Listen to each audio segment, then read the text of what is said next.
Any other questions for the chief before we move to the next agenda item?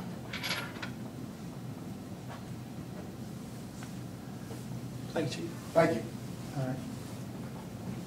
I see we have Assistant Chief Jackson here this evening to address council regarding Union Township Fire Department. How are you, sir? Good evening. Not a lot to report. Some of you all got a copy of the bid monthly report. 43 EMS calls in the village, 8 fire calls, nothing of major significance. Staying busy. We have nothing new going on, nothing exciting. Pretty much status quo. Any questions? Busy. Thank you, Chief. Thank you. I just want to add one thing. Union Township Police and Fire went to my nephew's karate camp, and I am told that you are rockin' cool. That is a direct quote. You are rockin' cool. Rockin' cool. Yes. You should pass that on. That would be very well received. Yes. On your next safety services levy. But yeah, that's your motto. Rockin' cool. There you go. All right. Next item on the agenda is a public works report from Public Works Supervisor Rick Rowland.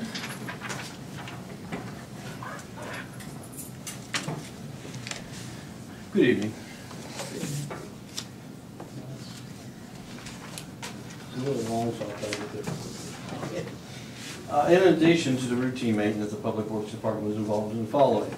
Although mowing has required a great deal of our time, other projects are being completed as time allows. We're making progress on the sign repairs, minor street repairs. I prepared an analysis on the street. I believe you have already received that, the street analysis on the repairs. That was taken care of, I think, by the mayor. The Chevy dump truck is broke down once again.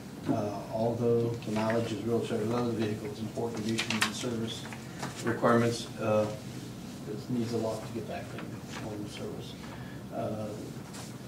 The primary function of the vehicle, besides snow removal, is all, mostly what we do with that vehicle, although we do a lot of hauling, yard waste and things.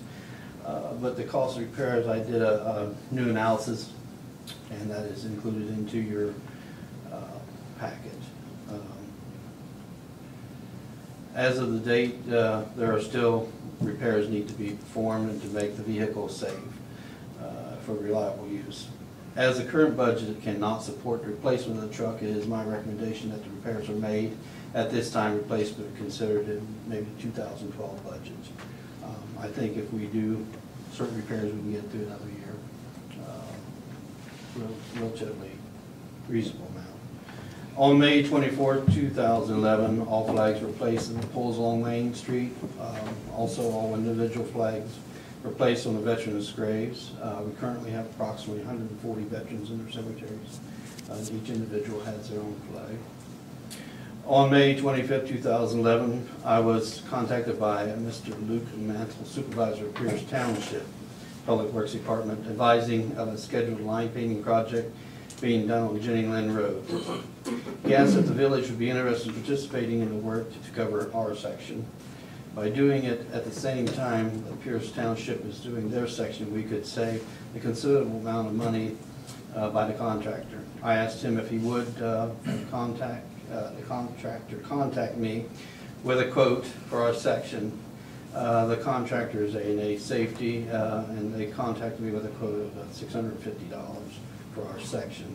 I would recommend that we proceed with the painting so as to blend both Pierce Township's portion and our portions with continuous line of new product.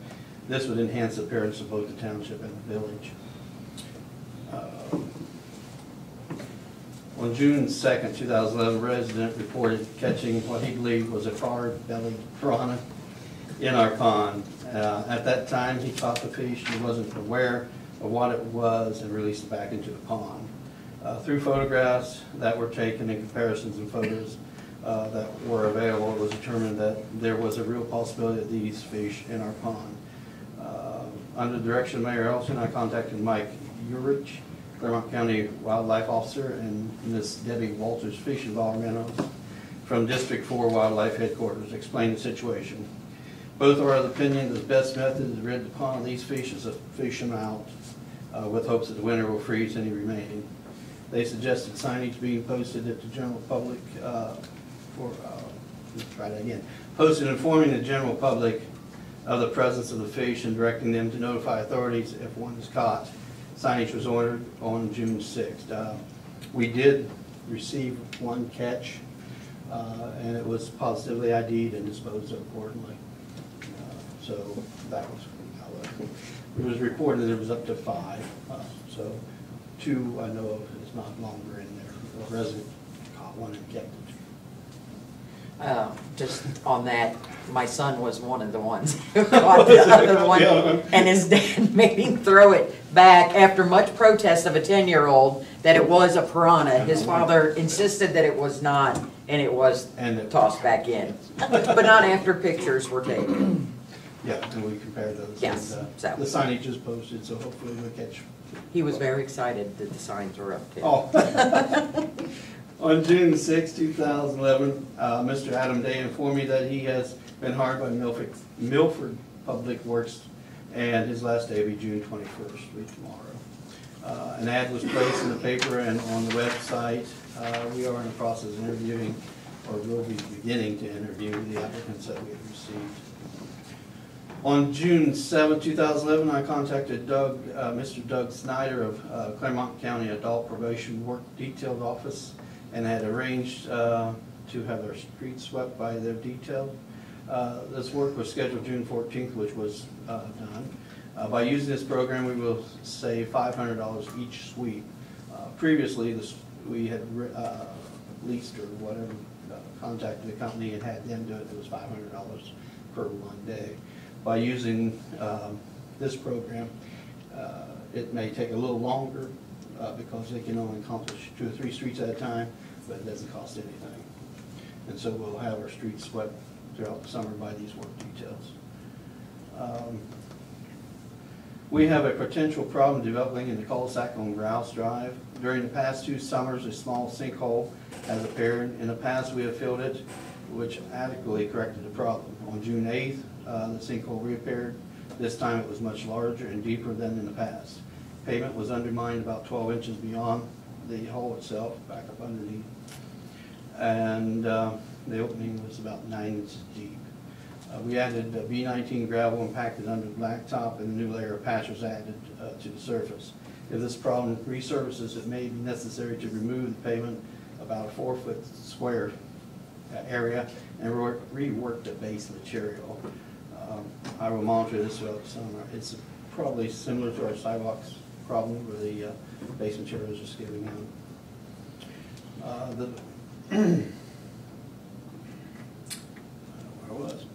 The base material and 20 inches of soil under an area of sidewalk approximately 5 feet in length on a right of 19th Oak Street washed out.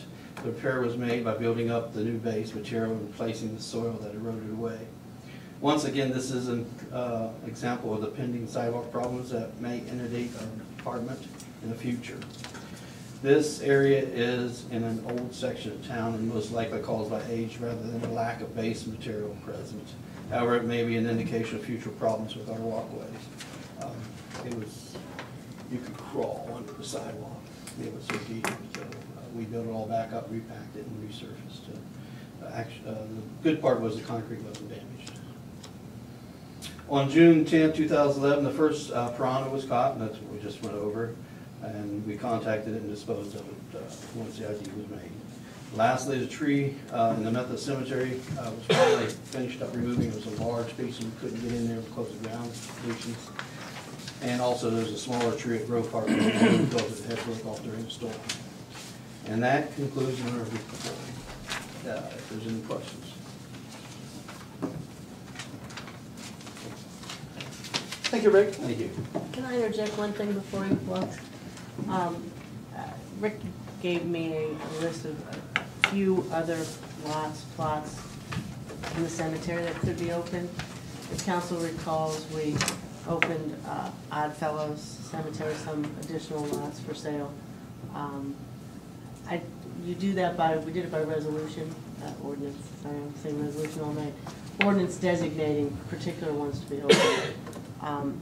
As Rick finds other locations that are unoccupied, how does council want to proceed with that? Do you want to, as he finds them, to do an ordinance adding those, or do you want to just do it once a year? Do you want to do it once a month? How do you want, or do you not want to do it at all? I mean, it's completely up to council. We opened how many, Rick? We opened 8 plots, which was of 2 graves each plot, so 16 grave 16. sites. And you found how many more? There's room for another 4 plots, which is 8 graves. We'll still fit in that same area. Once we got the corner markers in and the measurements in, we found there's enough room for another 4 plots. And still be in line with that clear area. I mean, there's no hurry, there's not like a vast demand, I just, as he's opening, I don't know, I mean, we obviously can't sell the ones he finds able to be sold until council declares them able to be sold. So, it's completely up to you, if you just wanna do it every January, if you wanna do it twice a year, I just don't know how to proceed with the information that he gave me. Why do you have to have the ordinance? Because we're listing them as they show up, because the records show or don't show them occupied. The records are not very good. So we're trying to create a very well-documented record of what's there and what's not, because we don't want the same problem going forward. So it's just, we had initially done an ordinance declaring those not saleable. So we had to do another ordinance saying, okay, they're saleable, but only these lots. So you really have to do that every time. Well, if you got something for sale, I can't see why you would have to do it each time. Well, we have to You got so many designate to it. sell. Yeah, we have to designate it, because we've said that the entire cemetery is not available to be sold. That's your initial ordinance way back when was that, 2000? Before my time. Yeah, was And the it? reason that was the case was they couldn't identify who was where. Yeah, I mean, each time you're modifying your original ordinance. Your original ordinance says it's not, you can't sell. So we have to document what we can and can't sell.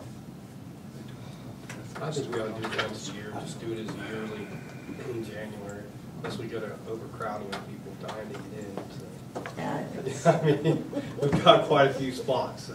yeah, and we haven't had like a run on the cemetery. No.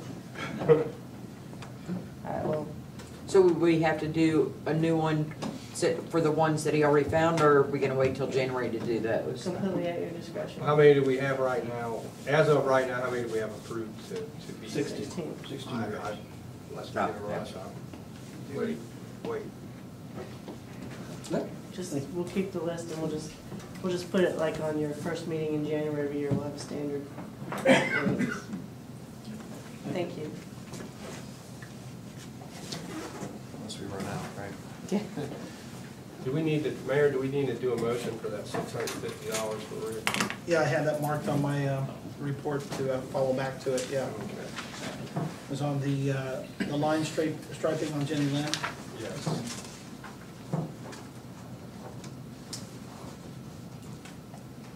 I'll retain a motion for council. I'll make that motion. Second. Discussion or questions? Roll call, please. Derek, Yay. Todd, Yay. Renee, Yeah. Bob, And Tim, Yay. Chuck. Yeah. Passes 6-0. Thank you. Next item on the agenda is the Recreation Commission report. It's a short one. We did not have a meeting. Due to lack of quorum.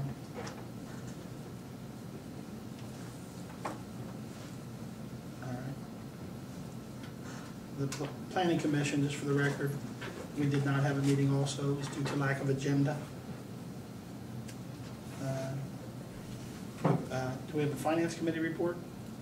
No. We did not meet.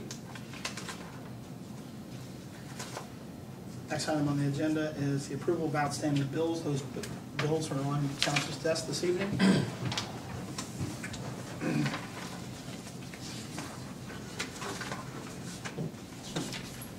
There is one thing. I'm creating a nice short list of problems I encounter with the accounting system. And for some reason, the accounting system does not like marking warrants as void when they are. So you'll note that there's a warrant 16096 and 16097. The 096,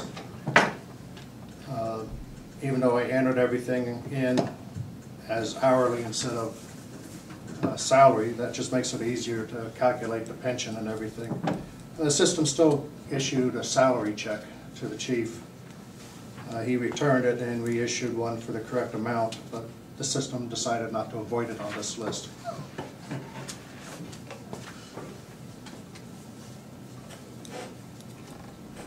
Kevin, Matthew Bender Company subscription. It was the traffic officer's handbook or something. You remember, Chief? It's Matthew Bender and It's a Company. legal publication. Yeah, they're part of the LexisNexis company. Oh, you mean free code books? Yeah. Yeah, it was the LexisNexis, I recognize the vendor. Okay. Make a motion to pay the bills. Second? Discussion? Questions? Roll call, please. Derek, Yay. Todd, Yay. Renee, Yay. Bob, Yeah. Tim, Yay. Chuck. Yeah. 6-0 passes.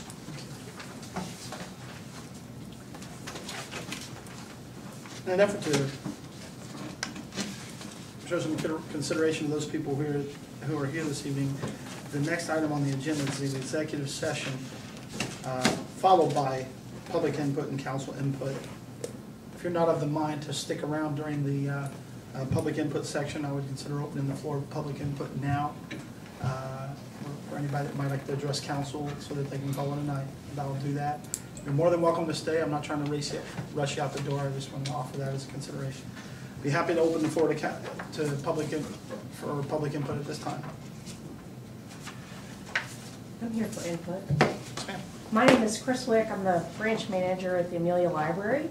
And I just wanted to come and mention to you the relationship that we have with the Amelia Police in hopes that you'll take that into consideration when making your decision. But our relationship has always been very, very good with the police. And what I think is particularly helpful is how well they know the neighborhood. They know some of the families that we've had problems with in the past. They're able to deal with those issues and expedite some of the problems and get them taken care of. And I anticipate, I'm not sure, but I anticipate a relationship with the Sheriff's Department being a little bit different than that. They're going to know some of the problems and dynamics that we have. And they're not going to, I'm sure, not going to be able to come as quickly as the police, the Amelia Police, have been able to come. So I think it's a great working relationship. I hate to see that change. I don't know what change that may come, but I think it's great the way it is. And I just wanted to put that in there as part of the business association. You know, we're not technically a business, but I feel like they're there for us and they really put like a personal face to it versus the Sheriff's Department. So thank you to the men and women on your staff. I'll pass that on to the boys and girls. So anyway, if you have any questions for me, we do have to call them, not regularly, but often enough that I know them pretty well. So we do appreciate all the work that they do.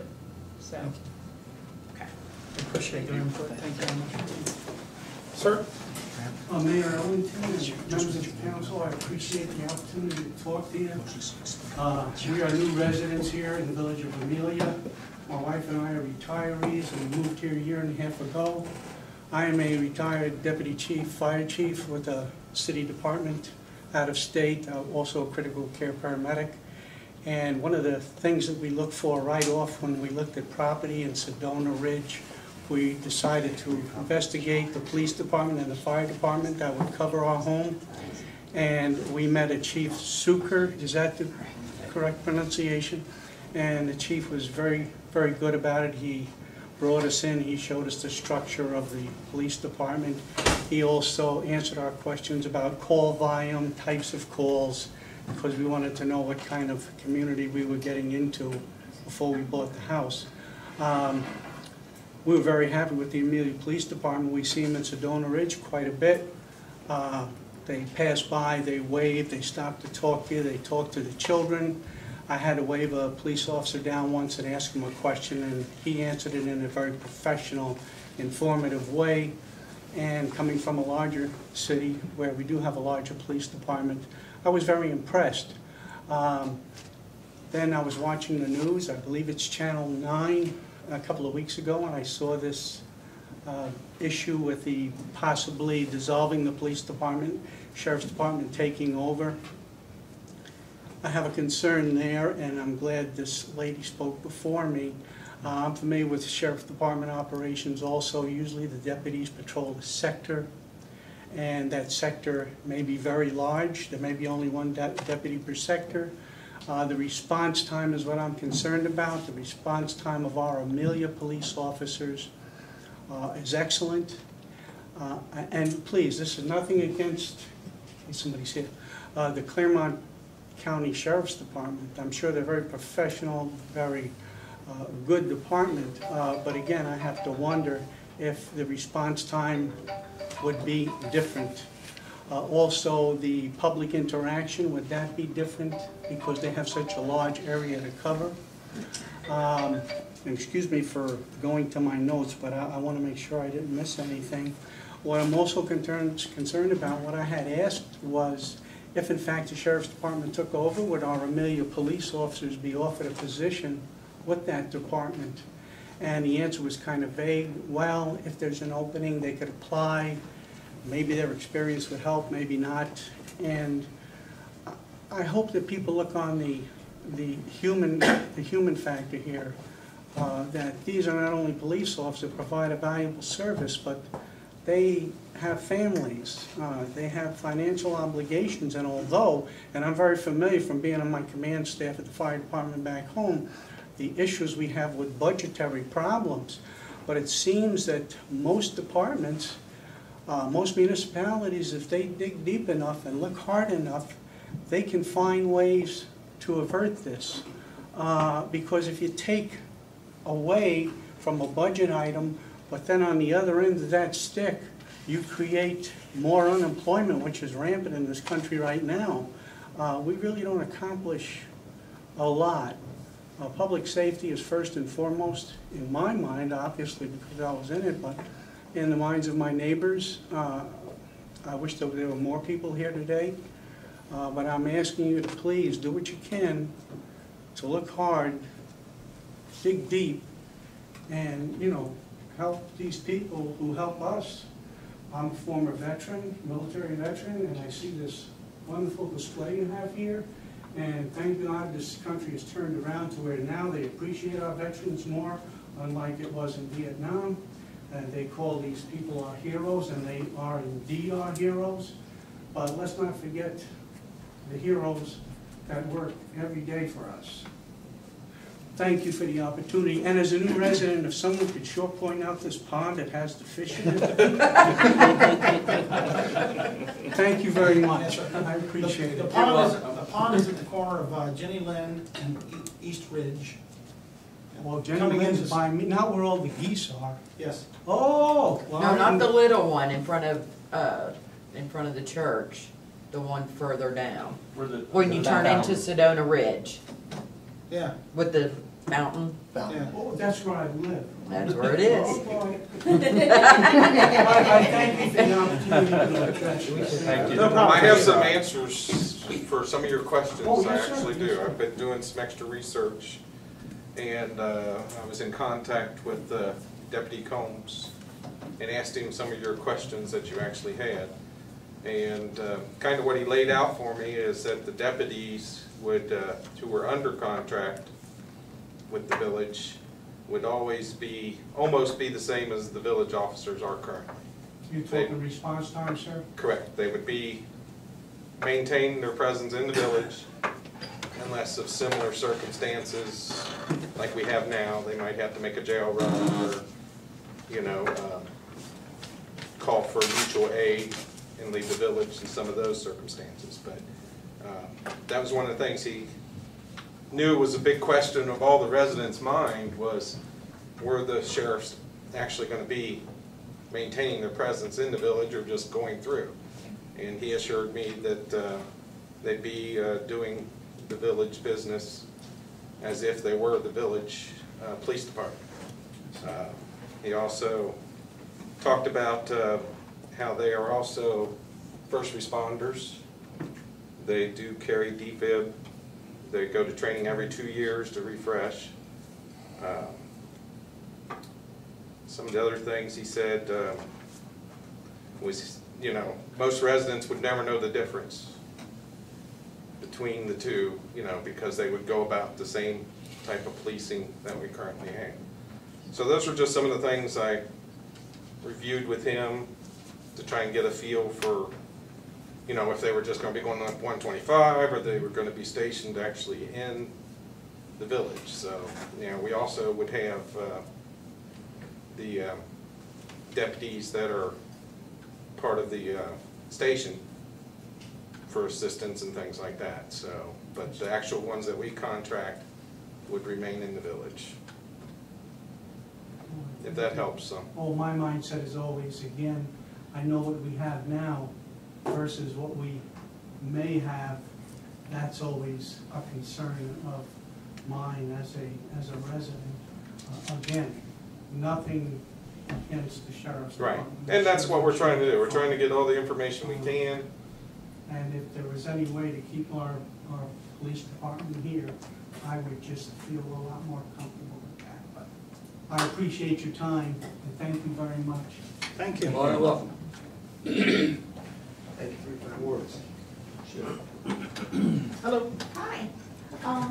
I really didn't have a question other than just on the show because y'all said that nobody comes regularly. We wanted to dispel that myth.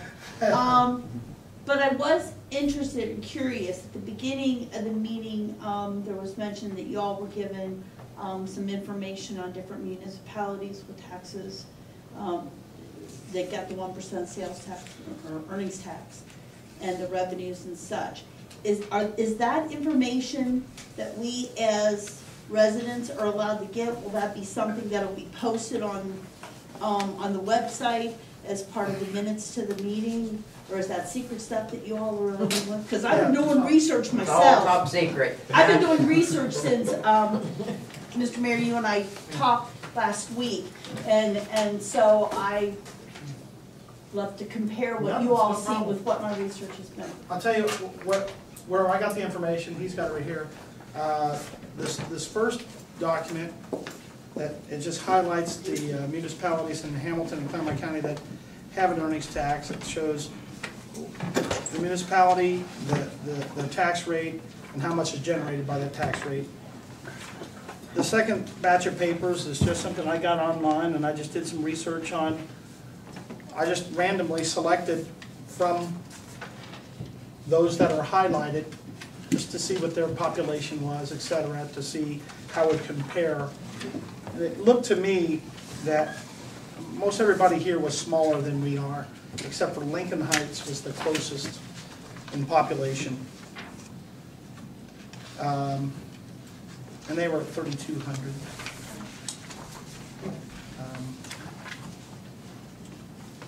And most of these are actually decreases in population where we're increasing in population. For your benefit, the information, so you do your own comparisons, from a website called cubitplanning.com. I'm sorry, what planning? Cubit Planning, CUBIT? yes. Yeah, that's actually listed on the bottom of the page. It says source, www.cubitplanning.com, and then you can type in the municipality that you're looking for. You can also get the raw data from the U.S. Census Bureau on their website. That's correct.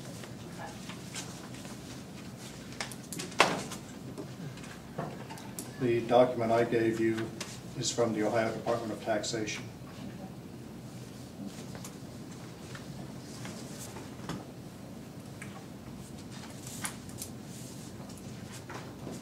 Any other questions or public comment before we move to executive session?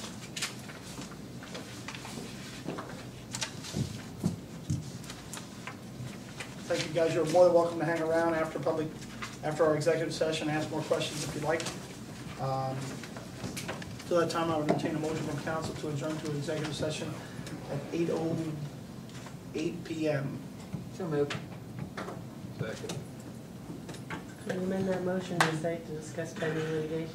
Yes, let's do that. Let me amend the motion for discussion on pending litigation. And that's all we need. And that's all we need, okay. I amend my motion. You amend yours first? First. To amend her first. All right. Thank you. All in favor? Or let's do a roll call, I'm sorry. Derek, Yay. Todd, Yay. Renee, Yay. Bob, Yay. Leroy, Yes. oh. Tim, Yay. Chuck. Yay. Roll call Let's ask everybody. the solicitor to join us. Thank you. We'll be on turn as soon as possible. All right, thank you everyone for your patience. At this time, I'll entertain a motion from council to return from the executive session at 9:04 PM. So moved. Discussion? Or do we have a second? Second. Roll call, please. Chuck, Yay. Tim, Yay. Bob, Yay. Renee, Yay. Todd, Yay. Derek. Yay. Passes. All right, sir. Back to it here. I'll reopen the floor for any public input for those who might have thought of something pressing that they'd like to address council about.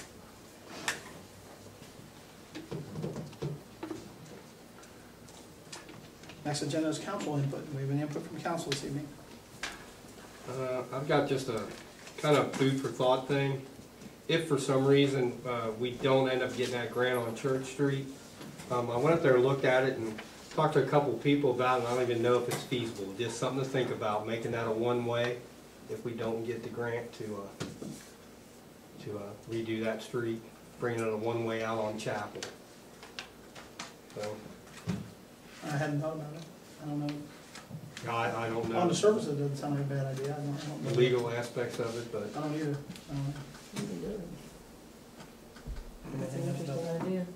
I never thought about it, but I don't think it would work.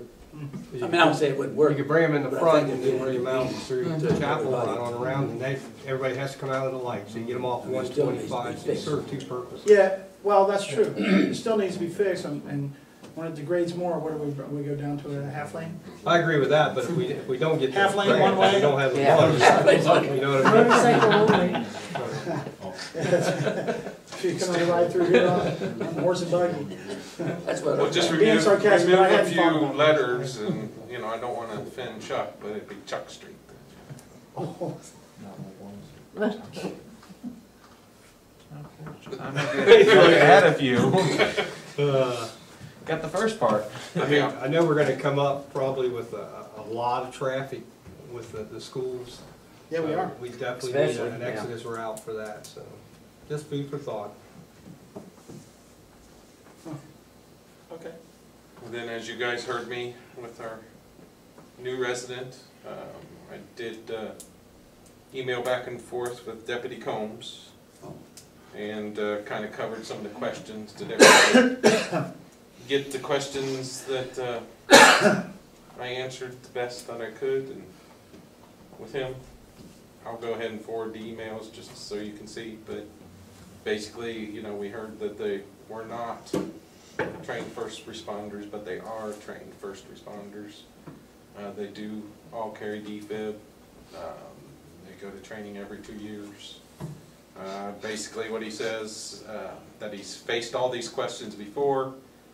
Mainly the deputies assigned to Amelia under contract would in all ways be same as village officers. In town, doing village business, no differences other than uniforms. They would do all things required of village officers and with a high degree of professionalism. And if they left the beat, it would be for court or emergencies requiring multiple units. So I think that was kind of like Rick from Grace and Mercy's kind of fear, that he was worried that they'd just kind of be driving through or on opposite ends of the county. So kind of got a little clarification with that. Thank you. Anything else?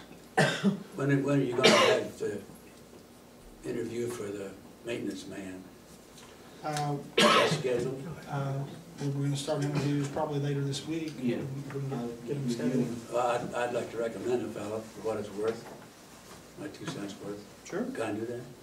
I don't see why not. I don't either. His name's Charles Kilgore. He's 38 years old, and he's worked here for the village over around 14 years part-time, with the idea he was hoping to get on the village full-time. But Ricky had told him that he'd probably have a not too good a chance because it didn't look like anybody was going to be gone. But one's gone all of a sudden. So I would like to put that in somebody's ear that I would recommend him to be maintenance man. He's qualified to run all the equipment, drive all the trucks. It's been identified that he's capable of doing all those things. So I just like to throw it out there. Charles Kilgore from the Richmond. Thank you. Any other input? Yep. I need to read a statement. Okay. I would like to make the following statement. At the last regular scheduled council meeting, I made a remark that offended some of our residents. I used the word retarded. I did not refer to it to anyone or address it to anyone, but to one's actions. In the context in which I used the word, the definition is as follows: to make slow, delay development or progress of, to hinder or impede, which is what I meant by the comment. I again apologize to those I offended. Thank you. Sure. Any other input this evening? Comments, questions, concerns before we move to a vote for adjournment?